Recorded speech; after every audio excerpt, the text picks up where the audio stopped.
आणि म्हणूनच बुडाचे आरोप करणं, जजमेंटमध्ये काय चुकलेलं आहे हे न सांगणं सोयीस्कर आहे.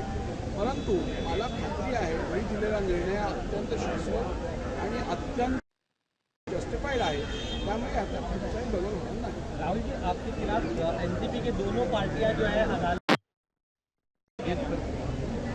देखिए, अदालत में जाना हर एक व्यक्ति का अधिकार है.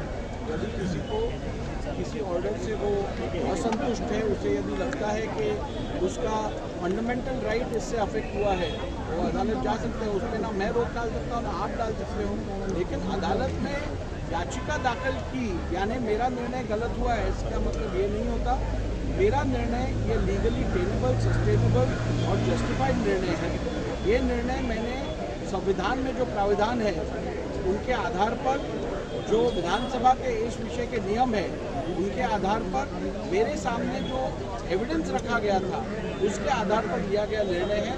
और ये निर्णय देते वक्त मैंने सुप्रीम कोर्ट के फैसले का हर एक पॉइंट का रेफरेंस दिया है और वो कैसे जस्टिफाई होता है इसके बारे में भी मैंने अपने निकाल में निर्णय में बताया है.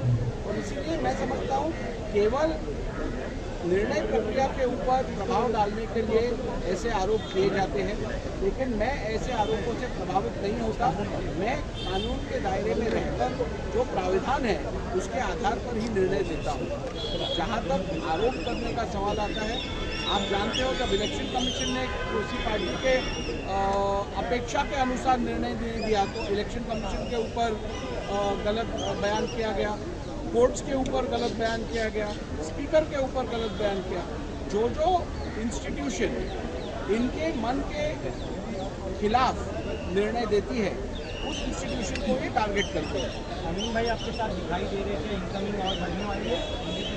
देखिए, भारतीय जनता पिछले कुछ दिनों में हमने देखा है भारतीय जनता पार्टी की तरफ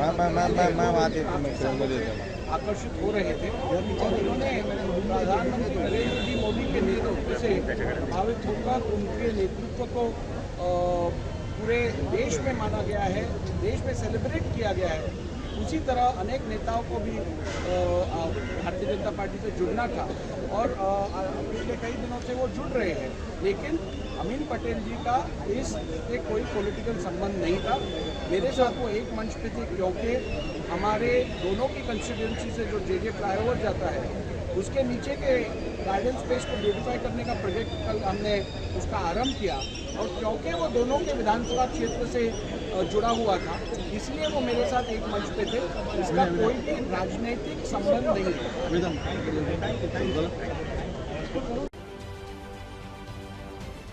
राजकारणातील प्रत्येक अचूक बातमीचे सर्वात आधी अपडेट्स मिळवण्यासाठी सरकारनामाच्या सर्व सोशल मीडिया प्लॅटफॉर्मला लाईक, फॉलो आणि सबस्क्राइब करा.